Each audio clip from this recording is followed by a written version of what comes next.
Hi, this is video number 383. Thought I would come by here on Christmas Eve and visit a little bit with all of you. Cold day here today, sunny. Supposed to get some snow tonight, so maybe we'll have a white Christmas well, probably the whole day because it's supposed to get really cold tomorrow. And then maybe some snow later in the week. That might be good. I don't know.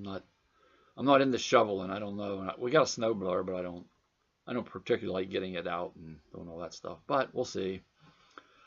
Let me see. We had our Christmas Eve breakfast this morning. Every year we go, the family goes out like for Christmas Eve breakfast. We went to Cracker Barrel today. That's usually where we go. Sometimes we go somewhere else, but and it's usually like a lot of fun and everything's just perfect and everybody's happy and this and that. But today was just like, wow, it was just not good. Not a good.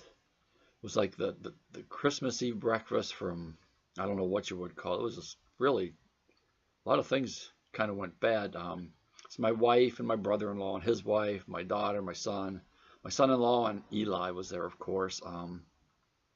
Eli got there and he didn't act like himself so much. He was okay, but he was very subdued. He wasn't getting into trouble. That was unusual. So anyway, we got there and everybody ordered, and this and that, and everybody's happy and we're talking.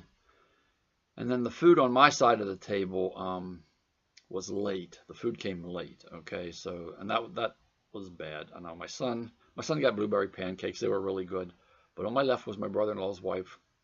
Her stuff came really late. It was cold. It wasn't made the way she wanted it. Okay, her husband was sitting to her left. His was not. Some of it was good and some of it wasn't. And then on the other side of the table, my wife's was on time and it was good. Eli's came on time and it was pretty good, but he wasn't feeling so well, so I guess, so he didn't eat much of it.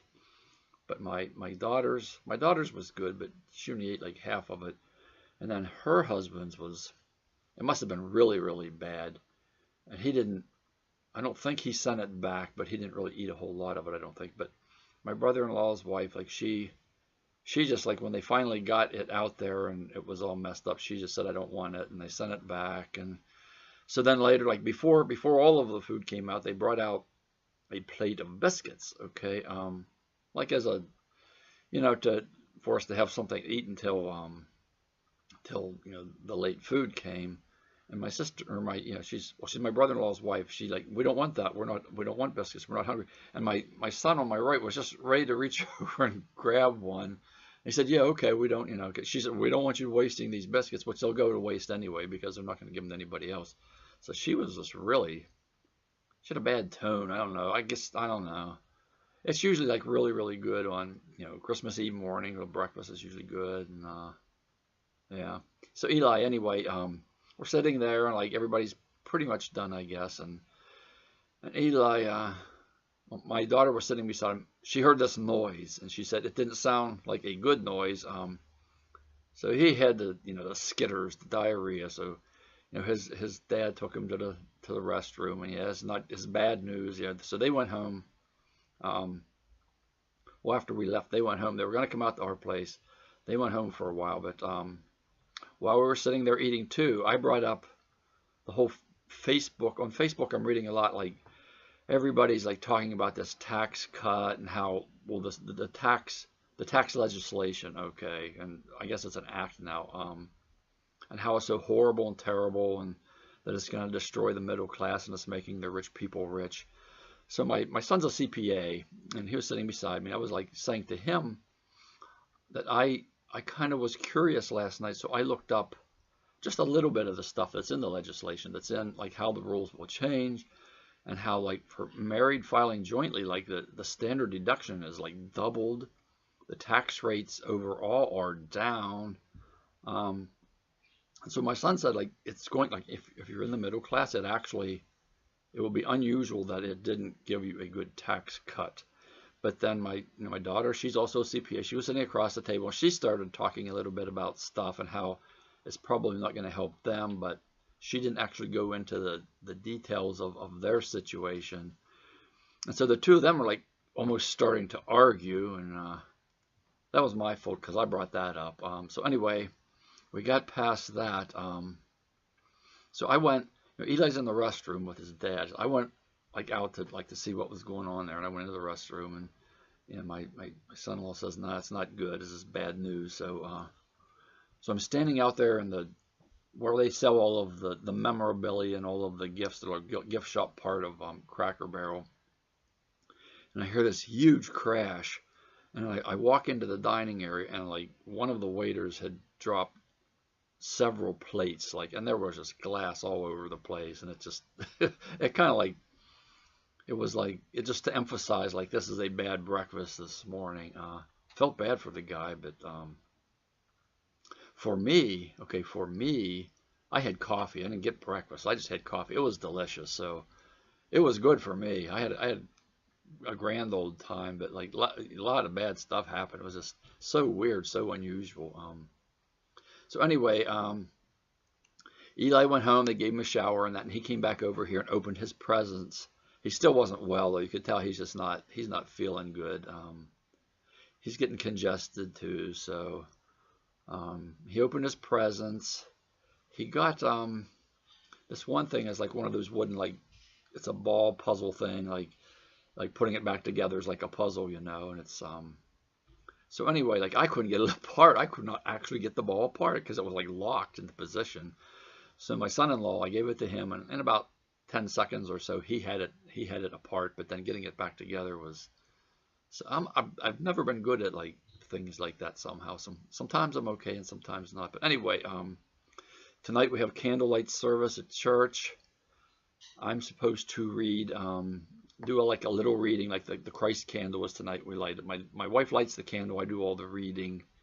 But to get to the stage, you have to walk up these steps and then back down. And I'm thinking like the way the morning went, I don't know, maybe I should just stand at the bottom of the steps. I'm liable to fall down the steps or something. I don't know. It's been a very strange day so far. See, the thing about the tax legislation, to me, it's more it kind of goes toward it's something that I've spoken about in my videos as far as things you read online about withdrawal and this and that. It has to do with truth. Like when you're looking for the truth, you can't just say, well, so and so says this and they say this and they say this and they say this, so therefore it must be true. It's because by and large it's not. And on Facebook, a lot of people posting things where there are videos of senators and representatives saying this is crap, this is going to destroy the middle class. And it all sounds well and good, but they never give you any specifics whatsoever. They just speak in generalities, and it's all opinion. That's all that it is. And it goes both ways. It's not just the Democrats and liberals, it's the conservative Republicans too. And it goes both ways. But the bigger picture here is the bigger message is like truth. The truth gets lost in all of our bickering and our opinions, and we want something a certain way, so we cite things supporting us when those things actually are not true at all. And it's the same with like when you go online in these forums and the groups, and things are said about withdrawal and different sorts of things. Well, this is permanent, or this you need to do this, or this, or not this. You need to go back to like in these instances like this. The scientific papers, the research that has actually been done. You have to at least read the abstracts, conclusions, to really, really know if what you're reading online here is even remotely true. Most of the time it's not. Sometimes there's a little truth to it, but that's kind of like the whole tax thing. Last night I was very curious, like, well, I'm reading everything that's bad about these taxes, and everyone is saying it's like liberals and Democrats, so I need to go. I was just simply curious. I looked up some of the things about this tax legislation, and they were good. I mean, that's actually, I'm going to make out like crazy next year. I mean, I'm going to do a lot better, and I'm middle class. I'm not like in the top 1% bracket, but I don't want to get off on a political thing here, but it all boils down to politics. It really does. But anyway, I have a number of emails and things here. I'll start, maybe not get to all of them today, but I'll probably be back tomorrow too. I just wanted to come by here and say hello and visit a little bit, because I know I mean, it's Christmas Eve, and I know a lot of you are having a hard time, and Christmas Eve and Christmas Day, and this part of the year is like can make it extra tough. So, okay, the first email, it probably is not particularly germane to most of your situations. It's somebody who I had spoken a number of videos ago about like having shoulder surgery and so forth and different things. And so this guy here is having, shoulder issues. And so what I will do is I'll read his email, and then I did a response and go from there. Hi, Don. I emailed you a while back asking about a shoulder surgery you had because I was facing a similar fate, but I'm still in withdrawal and did not want to do anything foolish. You said you had severe bursitis and some bone spurs. Usually as we get older, by that stage we have some partial tears in our supraspinatus tendon, as it sits just below the acromion and the bursa, okay, which are parts of the shoulder, apparently. I have a pretty significant tear, but it is not all the way through, known as a complete tear. I'm trying to figure out if the tear is causing the pain or is it just the bursitis. My pain is either a dull ache or a dry burning sensation most of the time. I too was a weightlifter all my life, and I only ever injured my shoulder once when I was 28. I'm 58 now. I injured my shoulder doing a bench press with too much weight, and I knew when I did it I had done something serious but never went to a doctor. It healed over a long time. The pain went away, and I went back to working out and never thought any more of it till 3 years ago when it first got sore. Since then, I found out through an MRI that I had a severe tear and subacromial spurs and bursitis. Everything you read medically states the tears cause pain, but I'm not so sure that that is true, given that I walked around and did whatever I wanted with my shoulder and never had any pain for 30 years. I still have full mobility, and it's hard to believe that I have impingement syndrome, given that I can move my arm into any position and don't have trouble reaching up over my head. In the beginning of withdrawal, I thought that it was part of withdrawal, but since then I found out about the damage in my shoulder. Would you mind answering a few questions about your experience? Did they find any supraspinatus tendon tears when they cleaned up your shoulder? What kind of shoulder pain did you have, like ache, burning pain, going down your arm, etc.? Could you lift your arm over your head? Could you put your arm behind your back?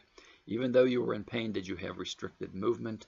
Could you sleep on that shoulder? How old were you when you had the surgery? Do you have any limitations as a result of the surgery? I know these questions are not directly related to withdrawal, but shoulder pain could be. Okay, so he's worried about his shoulder pain, if it's like from the bursitis or from spurs or something, or maybe some withdrawal has something to do with it. Okay, my response was, our shoulder problems sound very much alike. My problem was both spurs and bursitis. I don't believe there were any tears, at least not that I was made aware of. The pain at the time was a dull ache and some burning. I was always able to lift my arm up over my head, but keeping my arm up for any extended time would cause some pain, like the ache and the burning. I was also able to put my arm behind my back without any problem. My movement was not restricted, and I was able to sleep on that shoulder, although after a while it would ache and I would need to roll over. I had the surgery probably around age 52 or 53. Okay, the only limitations now are caused by the extruded disc in my neck, this is interesting. It can cause pain to go down to that shoulder and then down my arm. It has nothing to do with the shoulder itself. I do exercises for that, which help a lot. I can get pain in both shoulders now if I do vigorous shoulder exercises. That is purely a result of arthritis. The physical part of getting old is just not that much fun, but aging does have other benefits. I hope this helps. Okay, so he's looking for, he's just trying to be very, very careful of what's going on with him. And in withdrawal, yeah, getting surgery in withdrawal, I mean, that's something to think about. That's, when I had mine done, I was not in withdrawal. That was probably 5, 6 years before I started having withdrawal problems. Although at the time I was still taking Klonopin at the time. So yeah, when you have surgery, you have to be very careful. you have to keep telling them not to give you a benzo and so forth. And a lot of the times the anesthesia they give you is it can be a problem. Like I know propofol is often used. That can give people a problem, even like people who have never been in withdrawal or anything. Not typically, it doesn't typically, but sometimes it can. But he's just doing his homework here. Like he doesn't want, he doesn't want to have to go get surgery, and then it sounds like he has some options here, and he could wait until like his withdrawal is over, which maybe is a good idea. I don't know. But I had my shoulder. I had the surgery, and then everything was pretty good with the shoulder after. It was extremely painful afterwards, but then that's the only time I really, after I had the shoulder surgery, it was so painful that I did actually take opioids for like 2 days, I think, hydrocodone, because it just, the pain was really tremendous, like, because I had to move it around and stuff, and then the opioid, I remember the thing about the opioids, they made me feel really weird, but they also constipated me like crazy. So interesting, like there's a drug on the market now for people who take opioids to to keep them from being constipated. It's just crazy. Okay, let me see here. The next email. Let me see which one this is. Okay, this one, like, this is a lot of emails back and forth in my responses. It says, "Hi Don, I hope you and your grandson are getting ready for a fun Christmas. I wanted to check in to let you know how things are going on my end. I'm currently taking 16 milligrams of Valium daily, along with 900 milligrams of lithium daily. Just stopped 100 milligrams Pristiq, dropped down by psychiatrist over 3 weeks after taking for 5 months. I'm scared like crazy as I'm already feeling the Pristiq. My next beast is Valium, which truly petrifies me. I'm going to take it slow. If you recall, went to a detox facility in Florida to quickly come off Librium in January of 2017. I then went back on Ativan, then Valium in May of 2017. I feel I am living out a death sentence and that I'm going to be tortured. I often wonder if I'm dealing with the withdrawals of the Librium drop, even though I'm back on Valium. My mind feels twisted. Any insights and even a talk would be appreciated." Okay. And I did respond. I would probably wait to get past the Pristiq withdrawal before going after the Valium. I had taken Pristiq for a month after getting off Klonopin. I stopped suddenly, and it was a pretty bad experience. I had severe terror for some time that did dissipate over a few weeks, although never left completely because of the Klonopin withdrawal. As I recall, you came off 55 milligrams of Librium in a few weeks. The equivalent dose of Valium would be 22 milligrams. In other words, 25 milligrams of Librium equals 10 milligrams of Valium, according to the Ashton Manual. I don't know if you reinstated the Valium at 16 milligrams, but that would be responsible for some of your misery, or could be. It would be like a 27% cut, which is quite large. You aren't living out a death sentence, but this is torture.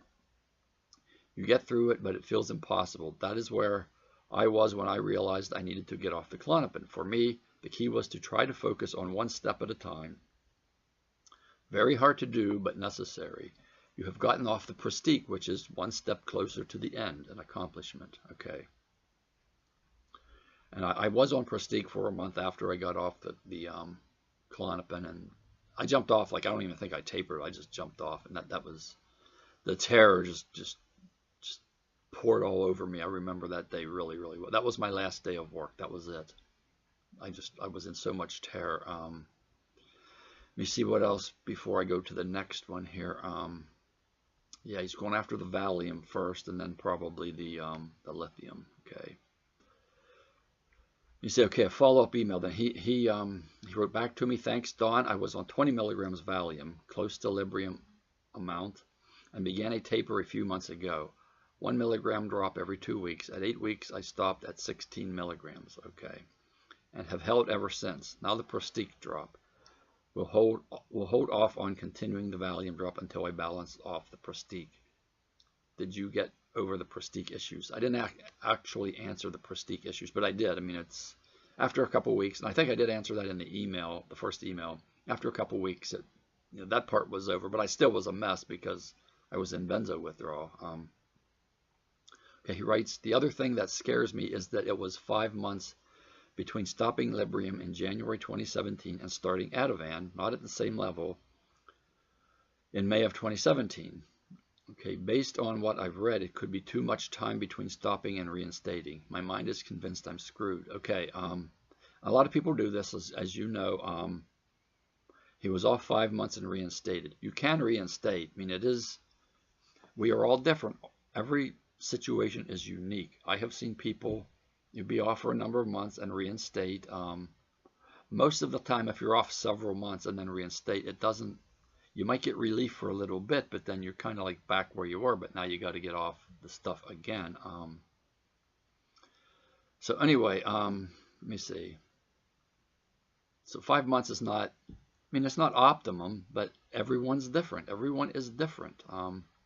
Reinstating for one could be a good idea. It depends how you feel, how quickly they took you off in the first place. So anyway, I did a follow-up response here. Lots of people do reinstate after a few months, especially if their taper was extremely fast or if they did a cold turkey. When you reinstated, did it reduce symptoms to a more bearable level? There is no perfect way to do any of this. We are all different and no one really knows the exact path they need to take to get well. It is usually a trial and error sort of thing. I made lots of mistakes and had no idea what I was doing. I was stumbling through the whole thing and still made it. You will too. The prestige uptick in symptoms from discontinuation did resolve after a few weeks. Okay. The major symptom was extreme tear, and it did reduce to a more bearable level later. Okay. Okay, and then he did another follow-up here. Dawn, I'm terrified. Can't get my mind to stop thinking about the torture and the fact I may have damaged myself by not reinstating to equal levels of Librium, 27% or even more drop. I feel doomed. Sorry to keep bothering you. Okay. And then I responded. I wrote this a little bit earlier this morning. It's kind of similar. Gives a little bit more. It's similar to the response I gave, the last response. Okay. There is no perfect way to do this, or even a way that is, at the outset, obviously correct.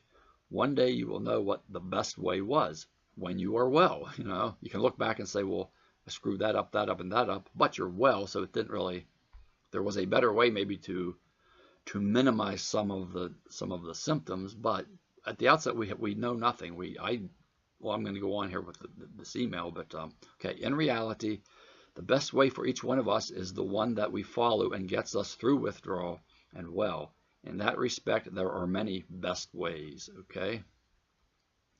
Most people who have done this, gone through withdrawal, have been right where you are. In other words, they did something like, quote, wrong and thought they were doomed. I did many things wrong. 1. The first wrong thing I did was to updose from 1 milligram Klonopin to 4 milligrams of Klonopin. After 6 weeks, I learned that it had thrown me into a horrid depression. I went to Wikipedia and learned that one could not come off benzos quickly without risking seizures and death. I thought I was doomed. That put me into a severe suicidal depression, which culminated on the Saturday morning I nearly took my life, which is the beginning of the book. My book starts out that morning. I'm hearing these voices telling me to end my life. Okay, the next wrong thing was going to the psych hospital and letting them drug me further while getting me off 4 milligrams of Klonopin in 3 weeks.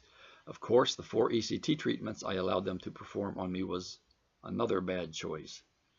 The next wrong thing was allowing them to drug me further when I got out of the hospital, looking for the magic pill that would cure me. I went through many withdrawals from those things: Buspar, Cymbalta, Vistaril, Lexapro, Seroquel.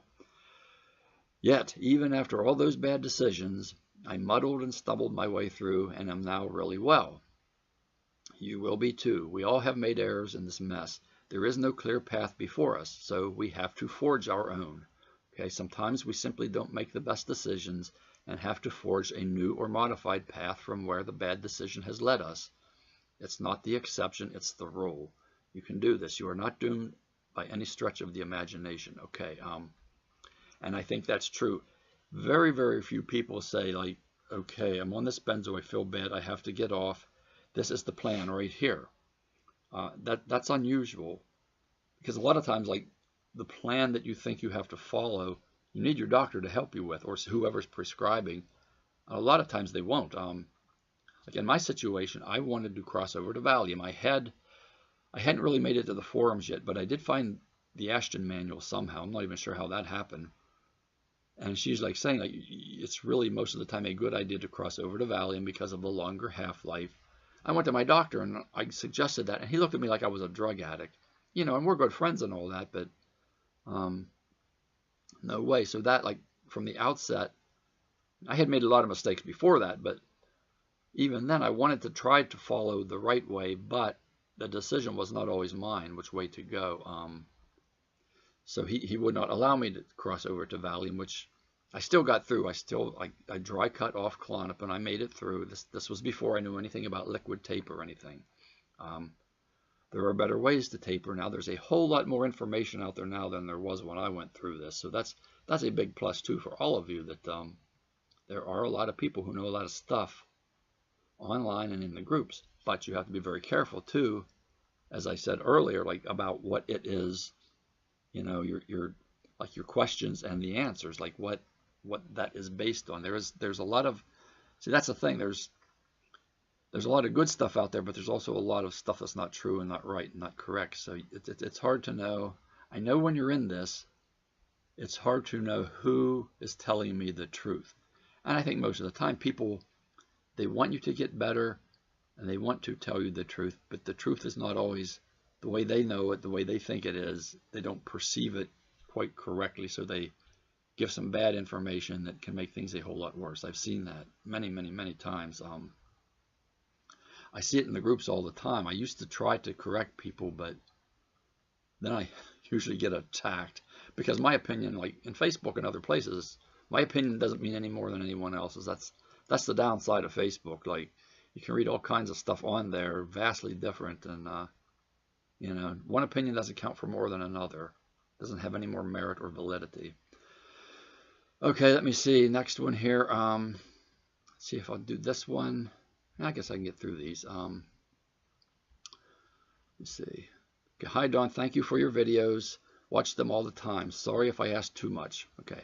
Is it normal to think about death all the time and withdraw? In my 19th month, things turned for the worse. I have no windows, just withdrawal, but last couple of weeks have been brutal for me. I'm in an awful wave and a flu on top of it. My fear is getting stronger, and I am living with my two angels now, my parents. I had 4 acupuncture times, and it doesn't seem to help yet. Okay. And my response was, it's very normal to obsess over death and withdrawal. I thought about dying almost constantly for many months in my own withdrawal. The same is true for many of the people I have helped over the years. I remember in particular Dr. Jen obsessing over it more than most people. It may have been her very worst mental symptom. I know it's hard when a wave hits so very far out. It happens to many in withdrawal, though. Quite a few have been getting the flu recently. That makes things feel a whole lot worse. Okay, I haven't been thinking about the acupuncture much lately because of the book story I've been writing. I do very much believe it has a great potential, the acupuncture.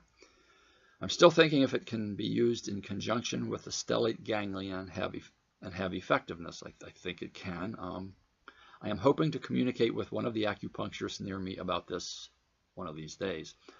I'm glad you have angels in your life as you are going through this. Merry Christmas to you too, and to your angels. Okay. It's always good to have angels around. It is. I am certain of that. Okay, the acupuncture. I do think acupuncture has merit, but you know, that's for another day. I'm still working on this this booklet, this story. I finally did finish it. It's written, but you know, it's going to be the illustrations that make it really good. Okay, the whole death thing, obsessing over death.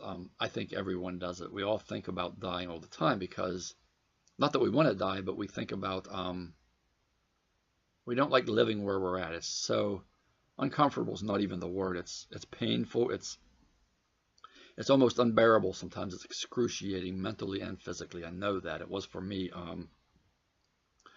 But a lot of people have said to me about like having a creepy death-like atmosphere around them. I only had that like for one day, as I recall, but a lot of people get that. You just feel creeped out all the time, that there's something around you that's evil. Now the death thoughts, Dr. Jen in particular, as I recall, I talked to her many times. She would look at things like things that were alive, dogs and people and different things, and say, what's the point? You're going to have to die soon one of these days anyway. What's the point of living? And that's kind of like an existential kind of thing. And like, I guess existentialism is pretty, like that kind of thinking is very common in withdrawal. I did that a lot. Our existence, purpose, meaning of life, all of that. I did a lot of that. But I didn't think so much about what's the point, like other people, what's the point of your life? You're going to have to die. We all have to die. I thought that about myself, though. Like for me, like my life is meaningless. My life is pointless. I might as well be dead. That's kind of how it played out in my head. But obsessing over death, is very, very common. But that does end because you get to a point where living is so lively. There's so much energy in it. There's so much wonder in it that it's almost the exact opposite of like all of the death thoughts that we have. And it goes beyond, like for me, life on this earth. I think the next good thing. I'm always thinking the next good thing, and for me that continues after I step off this earth. Okay, let me see where we're at here.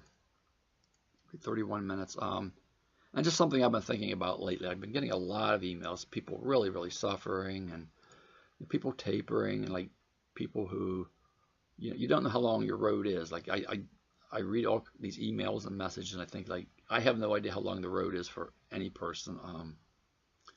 But there's something like the thing that moves me, and is on my mind increasingly, I guess, lately, has been how long the process takes for so many people. It's just, and I had this whole feeling way back after I started getting well, and like this is taking me back to that time, how like we need facilities where people in withdrawal can go just to recover. Long-term care facilities. Not nursing homes so much like that, but I mean, I tried starting one here, like with our church. The gentleman from New York who came for a year and a half, and like that was a vacant parsonage, and the way I wanted it, I couldn't have it, but I wanted other people there with him, but that I couldn't get that to happen. But that's what's needed. And it's so. I mean, I get all of these messages from people. I think like if I had like a big place, where everyone could stay, everyone who's in withdrawal could stay, and it would be staffed by people who have gotten through withdrawal. That would be so incredibly awesome, because I think there honestly is something healing just about having someone take care of you, be available, who has gotten through this. They understand exactly what your pain is. And even though they can't sprinkle healing dust over you, just their presence, it gives a very positive, I don't even know what you would call it. It's very, very helpful. And then they care too, and they have been there, so they'll take care of you without complaining and thinking. They remember how miserable it was. It would be great if we could get facilities like that, but the problem there is they cost money. I think I could find people to staff them. I know enough people now who have gotten through withdrawal, but it costs money. Insurance isn't going to cover them because by and large, the medical community has not even acknowledged that this is as bad as it is, and it takes as long as it does. But yeah, okay, so that's what I've got. I got through all of the emails there and that. Hope you're having a good Christmas Eve here. I know it's hard when you feel so bad and you want to take part in all of the festivities and everything going on around you, and you remember how it used to be like years past and that. But those days will return. They will return, but it just takes as long as it takes. We each have our own time frame, our own duration of healing, and that's just the way this goes. So yeah, I wanted to come back to you and visit a little bit today, in case you're feeling lonely or something. You can look at the old guy with the beard. Let's see what else. Eli. Okay, I guess I won't be seeing him tomorrow. I won't be seeing any of the family tomorrow. Probably my son's going to his girlfriend's place to have Christmas, I think. I'll be here with my wife. We're going to the Hershey Lodge later in the afternoon to to actually have Christmas dinner. This is a first for us. It's been almost 4 decades since we have not had like a family meal for Christmas. I don't know. It's okay. I mean, it's good. My daughter and her family are going to stay home, like Eli and my daughter and my son-in-law, and that'll be nice too because a lot of times they'll come to our place and they have Christmas and then they have to rush to go up to, my son-in-law's home and it's just a mess and they're tired at the end of the day, and it shouldn't be that way. It should be relaxing. It should really be relaxing. So I think maybe this Christmas will be quite relaxing. We've never done it this way before. I have had Christmases this way when I was in the Air Force, and I don't think I went home for any of my Christmases in the Air Force. So I would have them in different ways, like either in the barracks or one year, I was at McChord Air Force Base in Washington State, and someone who worked in the dental clinic there, their family was going on vacation somewhere, going to visit.